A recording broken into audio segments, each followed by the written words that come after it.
Please open your Bible in Revelation chapter 20. In verses 11 to 15. Revelation chapter 20, 11 to 15. Then I saw a great white throne, and him who sat on it, from whose face the earth and the heaven fled away, and there was no place for them. And I saw the dead, small and great, standing before God, and books were opened, and another book was opened, which is the book of life. And the dead were judged according to their works by the things which were written in the books. The sea gave up the dead who were in it, and the dead and Hades delivered up the dead who were in them. And they were judged each one according to his work. Then death and Hades were cast into the lake of fire. This is the second death. And anyone who was not found written in the book of life was cast into the lake of fire.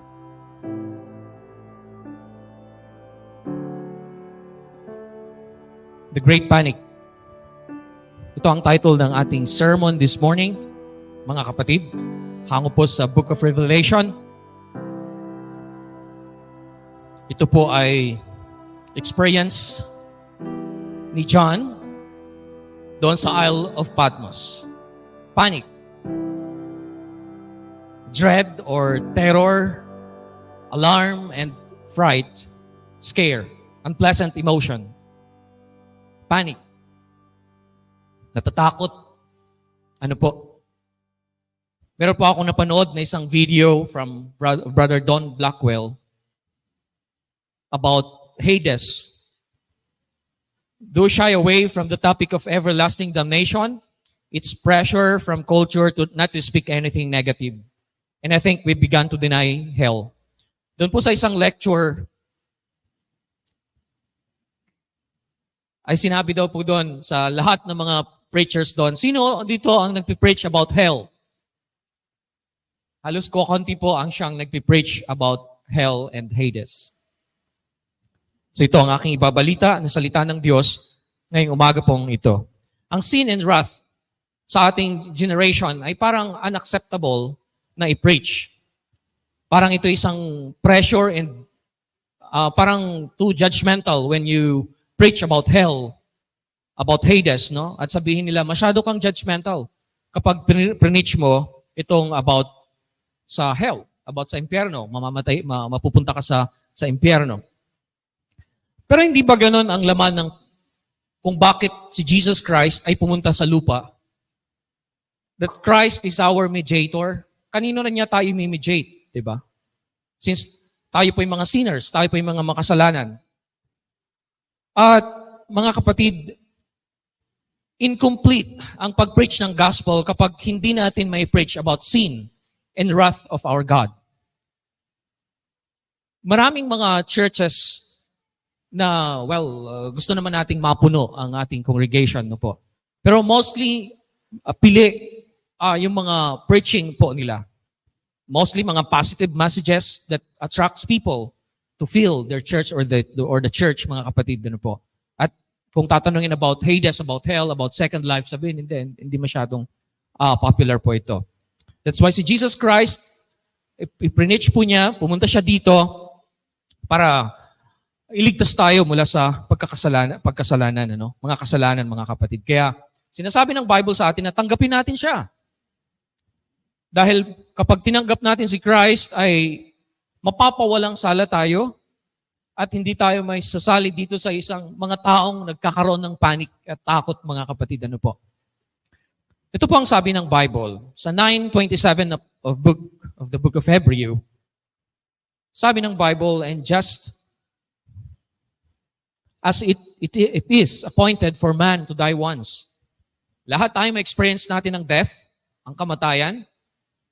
According sa countrymeters.com, every second ay may namamatay. Ito po yung online, na makikita natin yung population ng tao sa buong mundo. Sa Pilipinas, makikita mo, countrymeters.com. Every second, may mga namamatay. At yun ang reality ng life, mamamatay tayo. Katulad ng prayer kanina, di ba? Sa iyong buhay, Panginoong Diyos. Another verse, sa 2 Corinthians chapter 5 in verse 10, ang sabi ni Apostle Paul, lahat tayo ay haharap sa hukuman ni Kristo. Hukuman ang sinasabi dito, At tayo ay hahatulan, sabi niya, sa mga bagay na ating ginawa dito sa lupa. Maging mabuti man ito o masama. So, hindi excuse ang bawat isa sa atin.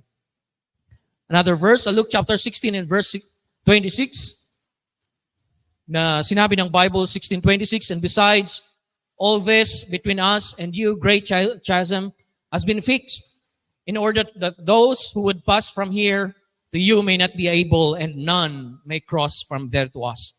So once na namatay ang isang tao, so meron na siyang judgment, mga kapatid. Meron na siyang judgment according sa mga bagay na ginawa niya dito sa lupa. Kaya nga po, merong ready po na Hades or Hades sa Luke chapter 16 verses 19 to the following. The story of the rich man and also Lazarus. Nung namatay po siya, then napunta siya doon sa Tartarus, napunta siya doon sa torment, then gusto niya mag-transfer doon sa paradise or doon sa Abraham's bosom. Pero sabi dito sa Luke chapter 16 verse 26, hindi na pwede. Alalahanin mo anak nung nabubuhay ka sa lupa. Well, naging maganda ang buhay mo at actually ang sin nito ay meron siyang capacity to help itong si Lazarus na isang beggar pero hindi siya tumulong. So, ang point dito sa verse is, meron pong gulf, Meron pong bangin na hindi na pwedeng may transfer. Kahit anong prayer ang siyang gawin natin, hindi na may transfer ang isang soul. So, once na tayo po ay namatay, ay meron na siyang judgment para sa atin. Right after po ng death natin, may judgment na. Yun ang sinasabi ng Bible po sa atin. So, kailangan maging ready tayo, kumbaga. Meron po isang research na ginawa ng Barna. At ang sabi po is about 88% believe they will go to heaven when they die. 88%, which is malaki po, no? The truth is, empty ang heaven. Wala pong mga tao, mga save sa heaven. Nasa Hades po sila, mga kapatid. Mostly, ang general view ng tao, once na namatay sila, is nandun sila sa heaven. Pero wala ho. Kaya nga darating si Christ for the second time, mga kapatid, po. So according sa survey, sabi niya 88%. And 2% believe they will not go to heaven when they die. And 10% do not know what will happen to them after they die. Pero according sa verse na pinakita po natin kanina, ay sabi niya, kung sino man hindi masumpungang nakasulat, sabi niya, doon sa Book of Life ay itatapon siya sa dagat-dagatang apoy. Great panic. It reveals our secrets, expose our sins.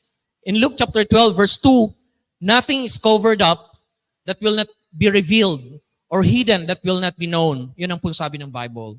At doon sa final judgment, sa judgment day, ay ma-expose lahat ng work natin. Ito po isang final judgment, final decision. Ito po ay, hindi ito isang local judgment. Ito po ay national judgment, buong mundo. Ito po inescapable. Nakakatakot po ito, intimidating.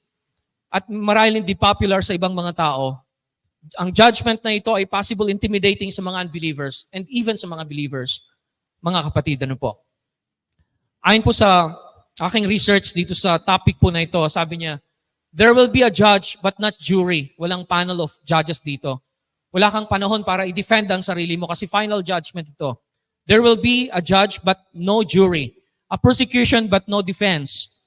There will be a sentence but never an appeal. Hindi ka na pwedeng mag-appeal dito sa part na ito, mga kapatid. Alam niyo po what is important sa ating mga tao? Paano tayo minamahal ng Diyos? Many times nagkakamali tayo, correct? Nagkakamali tayo pero pinapatawad tayo ng ating Panginoong Diyos. At ito'y malaking blessing para sa atin. Alam niyo po, sa 2 Peter chapter 2 in verse 4, ito'y tinutukoy mga angels. Ang sabi dito, God did not spare the angels who sinned, but threw them away into hell, where they are kept chained in darkness, waiting for the day of judgment. And also sa Jude chapter 1, verse 6, remember the angels who did not stay within the limits of their proper authority. And pababa po yun. Pag nagkamali po ang mga angels, automatically, sila po ay ma-judge, mga kapatid. But ang mga tao na nagkakamali, marahil pa ulit-ulit, binibigyan tayo ng grace ng God. But yung mga angels, according sa verse na to, automatic po. Remember si Satan, na-judge po siya automatically, mga kapatid. But ang tao, hindi. Kaya ang ipinakita ng God sa atin, yung kanyang love sa atin, na pumunta siya dito, at pinakita niya yung love sa atin for God to love the world. Kaya naman po, sabi ng Bible, well, today is the day of salvation. Nagkakamali tayo, but makarecover tayo, magsisi tayo. Ito ang sinasabi po ng Bible para sa atin, mga kapatid. So last Sunday, about Luke chapter 13, 22 to 30, ang ating sermon about two roads. Ano po? At ilan sa mga pointers doon, sabi is, the point is that there will come a time when it is too late to enter. That is why one must have an urgency to enter now. Merong urgency to enter. Once na-close yung door na yon, wala nang pagkakataon, mga kapatid. So sa atin ngayon, may chance tayo, then maging yung urgent, no? Sinasabi po natin. Then sabi pa ni Morgan, dito, Jesus previously spoke of the narrow road, o narrow door. Here, he warned of the shut door. Our Lord showed that there are limits to the divine mercy, that there will be those who will not be able to enter in. Yun po ang sabi po niya. Now, punta tayo sa verse, dito sa verses 11 ng Revelation. Sabi ni John dito, tandaan natin si John ay isang vision po ito, buhay si John, pero nakikita niya ito, pinakita ng God sa kanya itong vision na ito. At ang sabi ni John dito, then I saw a great white throne, and him who was seated on it. From his presence, earth and sky fled away, and no place was found in them. Number one, sabi niya, I saw a great white throne. So it talks about authority, about power ng Panginoong Diyos. Sa bawat mga bansa, may mga sovereignty. Di ba? Sa Pilipinas, meron tayo. Sa ibang bansa, may mga powerful na country. Pero dito po sa Revelation chapter 20, sa lahat ng mga bansa, siya po ang namumuno dito, which is our God in heaven. So itong great white throne, ano po, sinasabi po na just ang judgment, pure, it talks about purity, ano po, white throne, and seated on it, si Jesus Christ, and sabi niya, and from His presence, earth and sky fled away. Kasi sinasabi ng Bible po na pagdating ni Christ for the second time ay mapupugnaw o matutunaw itong mundo pong ito ng matinding apoy. And that's 2 Peter chapter 3 in verses 10. So when Christ returns, the earth will be destroyed. Yun ang sabi ng 2 Peter chapter 3 in verses 10, mga kapatid. Ano po? So itong sabi dito sa verses 11. Now in verse 12, and I saw, dalawang beses na binanggit, and I saw the dead. So leaving si John nung nakikita niya pero pinapakita sa kanya ng God. Sabi niya, and I saw the dead, great and small, standing before the thrones. Kasi nandun sila sa harapan ng Panginoong Diyos. And books were opened, my books. Then another book was opened. So may book na sinasabi dito first, ibang book ito. Ano? Then another book was opened, which is the book of life. Yun ang sabi ng Bible. And the dead, mga namatay, lahat ng mga tao, and the dead were judged by what was written in the books, according to what they had done. Kasi yun ang barometer, yung ating mga gawa, mga actions, mga decisions, mga pag-iisip, hinuhukuman tayo ng Diyos sa bagay po na ito, mga kapatid. So, I saw the dead, another realm ito, picture of what will happen, mga personal revelation ni John, great and small, different kinds of people, politicians, rich, poor, lahat ng klase ng mga tao, ano po, different kinds of people, dwellers of the earth, standing before the throne. Sabi po dito, no, ni Wal Voord, yung salitang standing before the throne, sabi niya, their standing posture means they are now about to be sentenced. Ulitin ko po, sabi niya, their standing posture, yung posture na nila sa harapan ng throne, Their standing posture means that they are now about to be sentenced. At itong sentence na ito ay final. Walang appeal. Final decision, mga kapatid. Ito pong sabi ng Bible. Then by reading dito sa topic po na ito, ay meron pong ilang mga verses na may consider. Number 1, meron pong sinasabi na book of conscience. May question. Sabi nun, paano pala yung mga namatay na hindi sila nakarinig ng gospel? Sabi ng Romans chapter 2 in verse 16, i-judge sila according sa kanilang conscience. May mga tao hindi nila napakinggan, no? Yung gospel. Pero sabi ng verse sa Romans chapter 2, in verse 16, sabi niya, well, their conscience also bears witness. Sa kanilang konsensya, i-judge sila dito whether sila ay good or hindi. Yan ang sabi ng Bible. And number 2, the book of words. Meron po ako nabasa noon na isang research na sabi niya, every day, alam niyo po kung ilang words ang siyang binabanggit natin every day? Sa mga wag ko kayo magagalit. Sa mga boys daw po ay, mga men is about 20,000 words from morning to evening. From first na sabihin good morning until evening. 20,000 words. Ask me kung ilan po ang mga ladies. 25,000 words. Yan po ang sabi po. Now, ang point is, merong book of words. Matthew chapter 12, verse 36 to 37, I tell you, on the day of judgment, people will give account for every careless word they speak. For by your words, you will be justified, and by your words, you will be condemned. So may book of words, ano mga sinasabi natin? Dalawang bagay sa words natin. Either to build or destroy, mga kapatid. So my book of words. Number 3, the book of secret works. According sa Luke chapter 12, verse 2, sabi niya, nothing is covered up that will not be revealed, or hidden that will not be known. Therefore, whatever you have said in the dark shall be heard in the light, and what you have whispered in private rooms shall be proclaimed on the housetops. Yan po sabi ng Bible. So, ito pong point number 3, the secret works. 12:14 Ecclesiastes, i-judge tayo according sa mga sikretong mga bagay. Pwede nating itago, pwede nating itago ito sa mga partners natin. Ano po, pero ma-expose po yan kapag hindi tayo nagsisi ngayon. Mga kapatid, ano po. Kaya binibigyan tayo ng chance ng God para sa atin. And next is, magja-jump na lang ako sa Book of Life, sa Exodus chapter 32, verse 32. Meron pong idea of Book of Life, even in the Old Testament. But now, sabi niya dito, if you will forgive their sins, si Moses nagsasalita. But if not, please blot me out of the book of your book that you have written. But the Lord said to Moses, whoever has sinned against me, I will blot out of my book. So ito'y personal, hindi siya grupo. Kaya naman sinasabi ng God sa atin, work your own salvation. Kasi yung salvation is, ito'y sarili mo, kaya ililigtas mo ang sarili mo. Yung righteousness ay hindi may transfer sa anak mo. Ano po? So personal itong salvation. Work your own salvation. Yun po ang sabi ng Bible. Now in verse 13, sabi niya dito, and the sea gave up the dead who were in it.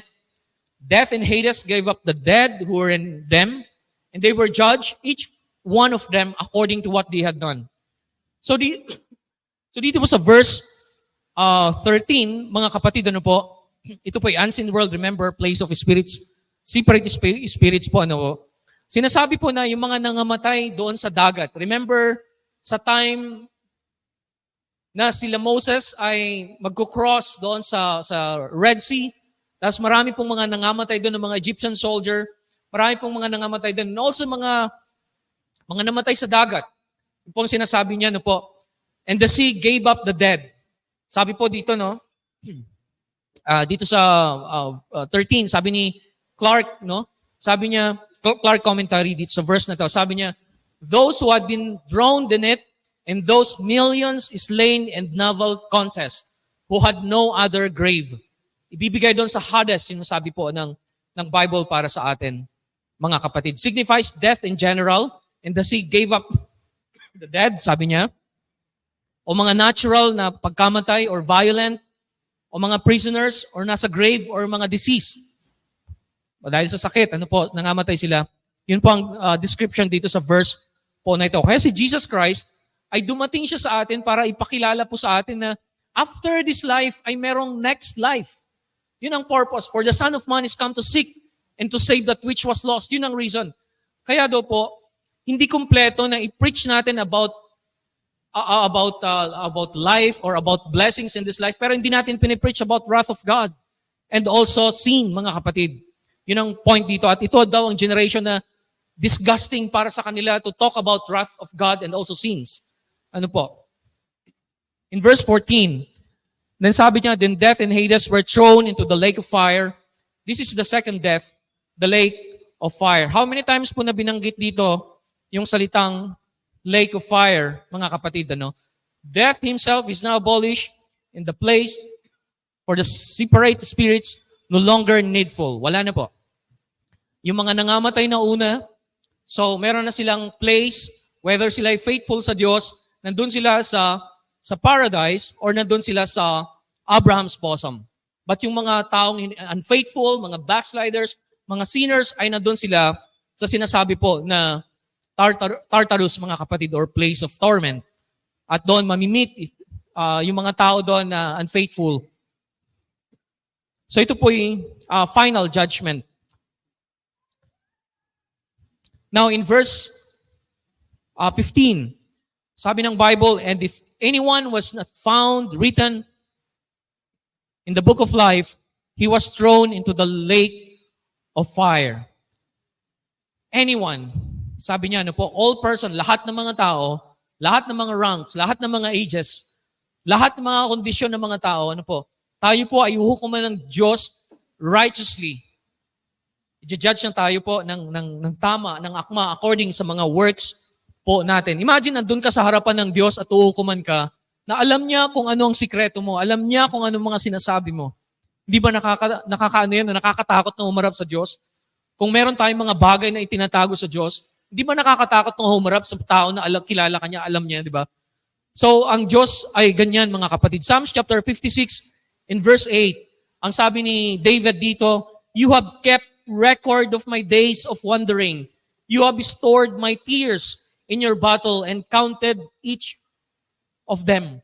Psalms chapter 56 in verse 8, even yung mga pagtulo ng mga luha, sabi ni David, kilala ng Diyos, how much more yung buong pagkatao natin. Yun po ang sabi po niya dito. So alam ng Diyos. So final decision in verse 15 na kung sino man po ang hindi nakasulat yung name niya dito sa Book of Life, sabi niya ay ibubulid or ibinulid sa dagat ng atang apoy.